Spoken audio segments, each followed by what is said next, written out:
नमस्कार, स्वागत है आप सभी का। मैं हूं आपके साथ मनु तेवतिया। शुरुआत करते हैं खबरों की। कानपुर से बड़ी खबर आ रही है। बिकरू कांड में 50,000 रुपए का इनामी अपराधी वितुल दुबे अभी फरार चल रहा है। वो पुलिस की गिरफ्त से बाहर है। वहीं इस मामले में अब आईजी ने टीम बनाकर इनामी अपराधी को जल्द पकड़ने का आदेश दिया है।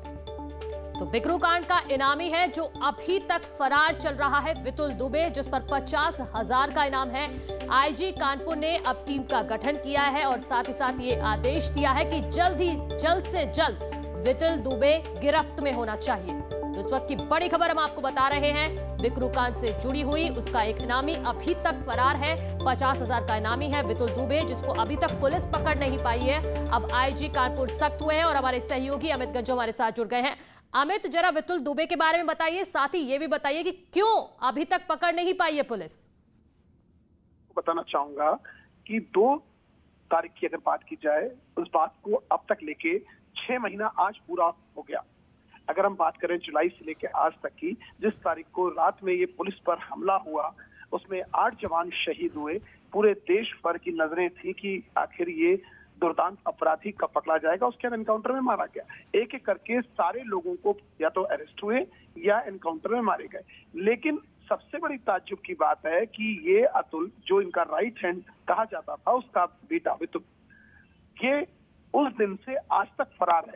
पहले 10,000 का इनाम इस पे रखा गया, फिर 25,000, और अब जब वो पुलिस की भी पहुंच से दूर हो चुका है, इंटेलिजेंस, सर्विलांस, LIO और यहाँ तक कि पूर्व के ग्राम प्रधानों को भी लगाया गया था कि इसकी डिटेल्स बताई जाए, लेकिन अभी तक ये पुलिस को नहीं मिला। जिसके बाद आईजी ने इसकी गंभीरता को समझा, मोहित अग्रवाल ने, और इसके बाद टीम का एक गठन किया गया है और उन्हें 7 दिन का टास्क दिया गया है। इसके साथ साथ कुछ पूर्व ग्राम प्रधानों को और ग्रामीणों को लगाया गया, क्योंकि फिलहाल वक्त की कमी है। अमित, फिलहाल बहुत शुक्रिया आपका तमाम जानकारी के लिए। तो हमारे सहयोगी ने बताया कि टीम को टास्क दिया गया है, 7 दिनों का वक्त है, पकड़ के लाइए वितुल दुबे को। कौशाम्बी से बड़ी खबर है। ऑपरेशन माफिया के तहत बड़ी कार्रवाई की गई है। अतीक अहमद के करीबी पर एक्शन हुआ है। 2 मंजिला अवैध निर्माण गिराया गया है।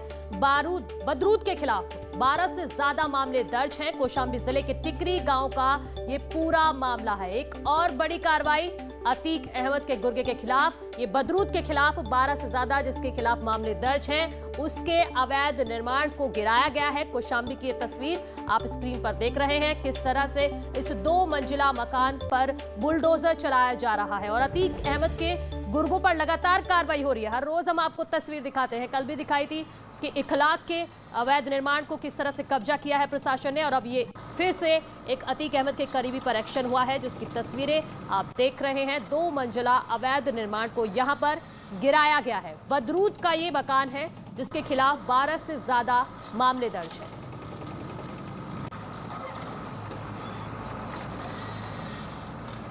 तो कौशाम्बी से बड़ी खबर है और लगातार न्यूज़ 18 यूपी अपनी जिम्मेदारी के तहत दिखाता है आपको कि यूपी में किस तरह से ऑपरेशन माफिया चल रहा है, उसी की ये तस्वीर है।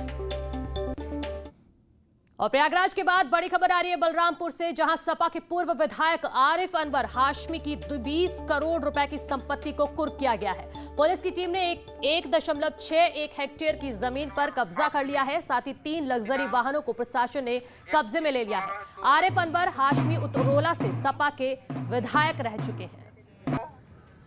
अभियुक्त दिनांक 31/12/2000 अभियुक्त आरिफ अनवर हाशमी दिनांक 31/12/2000 अभियुक्त आरिफ अनवर हाशमी दिनांक 31/12/2000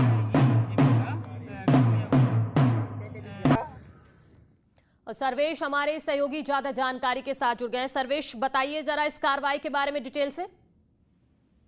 देखिए, ये कार्रवाई काफी पहले से चल रही थी इनके खिलाफ, क्योंकि गैंगस्टर एक्ट के जब आरोपी थे, ये जेल में बंद है अभी, पूर्व विधायक आरिफ अनवर हाशमी। और उसके बाद इसके पहले नवंबर महीने में कुर्की की पहली कार्रवाई हुई थी, जिसमें 50 करोड़ की संपत्ति जिला प्रशासन ने अपने कब्जे में ली थी और तमाम और संपत्तियों का चिन्हीकरण चल रहा था। उसी दौरान लगभग 20 करोड़ की जो संपत्तियां हैं, आज उस पर जिला प्रशासन ने अपने कब्जे में लिया है। उसमें 4 ऐसे व्हीकल्स भी हैं, लग्जरी वाहन भी है, उसको भी जिला प्रशासन ने अपने कब्जे में लिया है। और जो जमीनें उतरौला कोतवाली क्षेत्र में और सादुल्ला नगर थाना क्षेत्र में है, उन पर अपना कब्जा किया है। जी, बहुत शुक्रिया सर्वेश आपका तमाम जानकारी के लिए। फिलहाल आगे बढ़ते हैं। शाहजहांपुर जिले में नकली सीमेंट, खाद, बीज और कीटनाशक की फैक्ट्री पर पुलिस ने छापा मारकर कार्रवाई की। यहां धड़ल्ले से नकली सीमेंट, कीटनाशक और दवाइयों का कारोबार फल फूल रहा था। पुलिस की इस कार्रवाई से लोग खुश नजर आ रहे हैं। लगातार यहाँ ऐसे मामले पकड़े गए जो बहुत दिनों से चल रहे थे और इससे आम जनता को भी बहुत हानि पहुंच रही थी।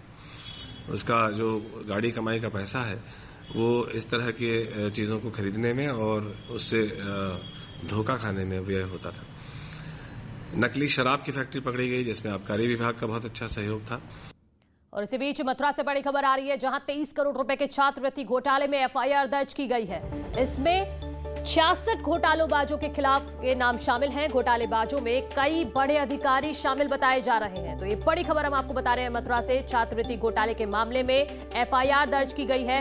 66 घोटालेबाजों के नाम इसमें शामिल हैं और हैरानी की बात यह है कि इसमें कई बड़े अधिकारी शामिल हो सकते हैं। तो ये बड़ी खबर इस वक्त की। छात्रवृत्ति घोटाले में मुकदमा दर्ज कर लिया गया है। 66 लोगों के खिलाफ ये केस दर्ज किया गया है जिसमें कई बड़े अधिकारी शामिल बताए जा रहे हैं। पूर्व समाज कल्याण अधिकारी का भी नाम इस लिस्ट में शामिल है।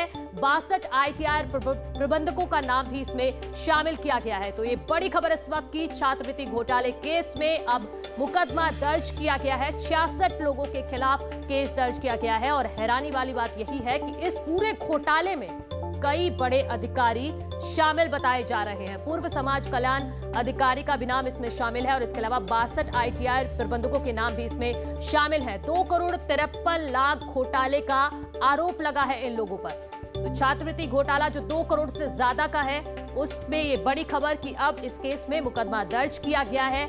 और सबसे बड़ी बात यही है इस पूरे घोटाले की कि कई बड़े अधिकारियों ने मिलकर इस पूरे घोटाले को अंजाम दिया है, हेरफेर किया पैसों का। मथुरा से बड़ी खबर हम आपको बता रहे हैं छात्रवृत्ति घोटाले से जुड़ी हुई। आगे बढ़ेंगे। देवरिया में पुलिस ने गांजा तस्करी के बड़े गिरोह का पर्दाफाश किया है। यहां पुलिस ने मडवाडी और रामपुर कारखाना पुलिस ने चेकिंग के दौरान 2 जगहों से गांजा तस्करों के गिरोह का भंडाफोड़ किया है। इसमें 2 महिलाएं समेत 6 लोग अरेस्ट किए गए हैं और इनके पास से 1 क्विंटल 52 किलो गांजे की खेप जब्त की गई है। ये गांजा यूपी बिहार से लेकर राजस्थान तक सप्लाई किया जाता था। जिन वाहनों से गांजे की तस्करी होती थी उसे भी जब्त कर लिया गया है। गाड़ी में पीछे सीटों में और साइड में चैम्बर बना करके उसमें गांजा भरा गया था जो बिहार ले जाया जा रहा था। 2 अभियुक्तों की गिरफ्तारी हुई है। 51 किलो गांजा मिला है और 1 बोलेरो गाड़ी की रिकवरी है। करीब 5 लाख से ऊपर का गांजा है और लगभग इतने की ही गाड़ी है। और इनसे पूछताछ के पश्चात ये भी तथ्य संज्ञान में आया कि एक और गाड़ी जो रामपुर कारखाना क्षेत्र में कहीं मूवमेंट में है, रामपुर कारखाना पुलिस ने एसओजी के साथ मिलकर के उस गाड़ी को दबोचा। दोनों का एक ही गैंग है और इसमें टोटल 6 अभियुक्तों की गिरफ्तारी हुई है। ये बिहार ले जा रहे थे। मेरठ में देर रात पुलिस और बदमाशों के बीच मुठभेड़ हो गई। मुठभेड़ के दौरान कुख्यात बदमाश मोमिन और पापड़ पुलिस की गोली लगने से घायल हो गया है। पुलिस ने मुठभेड़ के बाद 2 बदमाशों को गिरफ्तार किया है। हालांकि 3 बदमाश मौके से फरार हो गए। पकड़े गए बदमाश मोमिन उर्फ पापड़ पर 20 से ज्यादा मामले दर्ज हैं। मथुरा में बीजेपी नेता पर रेस्टोरेंट में घुसकर मारपीट करने का आरोप लगा है। ये वीडियो 31 दिसंबर की रात का बताया जा रहा है। पूरी घटना सीसीटीवी में कैद हुई है जो हम आपको दिखा रहे हैं। पीड़ित कर्मचारी ने पुलिस में इसकी शिकायत की है। वहीं पुलिस पर कार्रवाई में लापरवाही बरतने का आरोप लग रहा है। इस तरह की घटनाएं हमारे समाज में पार्टी के लिए और आम जनमानस के लिए घातक सिद्ध हो सकती हैं और मुझे इन लोगों से अब अपनी जान माल का भी खतरा है कि ये लोग मेरे साथ भी कोई घटना या दुर्घटना कर सकते हैं। अगर मेरे साथ ऐसा कुछ होता है तो उसके जिम्मेदार भी यही लोग होंगे।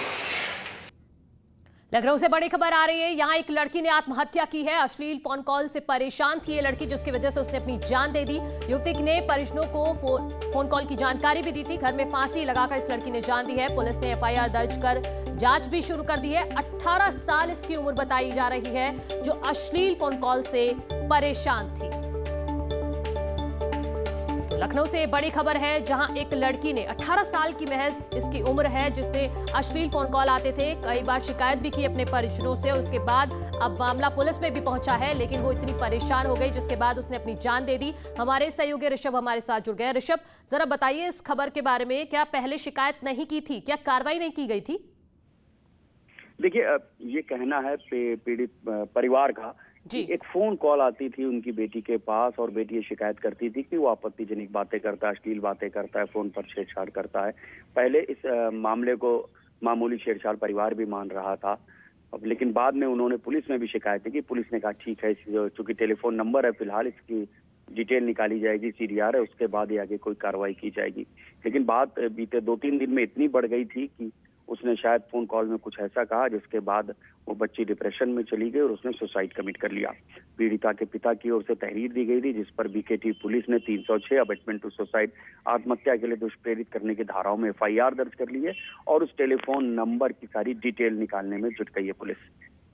बहुत शुक्रिया ऋषभ आपका तमाम जानकारी के लिए। लेकिन ये खबर जरूर एक सबक भी देती है कि छोटे से फोन कॉल को भी आपको सीरियसली लेना पड़ता है, कि इस एक फोन कॉल की वजह से एक लड़की ने अपनी जान दे दी। अमरोहा से बड़ी खबर है। पेंट की दुकान में शॉर्ट सर्किट की वजह से भीषण आग लगी है। देखते ही देखते आग ने विकराल रूप धारण कर लिया। मौके पर फायर ब्रिगेड की गाड़ी भी पहुंची, जो आग बुझाने में जुटी हुई है। दुकान में कई आग लगने से लाखों रुपए का नुकसान हुआ है। अमरोहा कोतवाली क्षेत्र के बिजनौर रोड की ये घटना है, जो हम आपको दिखा रहे हैं किस तरह से धधक रही है ये दुकान। पेंट की दुकान है और पूरी पेंट की दुकान जलकर खाक हो गई। फायर ब्रिगेड जरूर सूचना पर पहुंच गई, लेकिन अभी तक आग को बुझाया नहीं जा सका। जाहिर है क्योंकि आग इतनी भीषण है कि पूरा जो पेंट का सामान था सब जलकर खाक हो गया।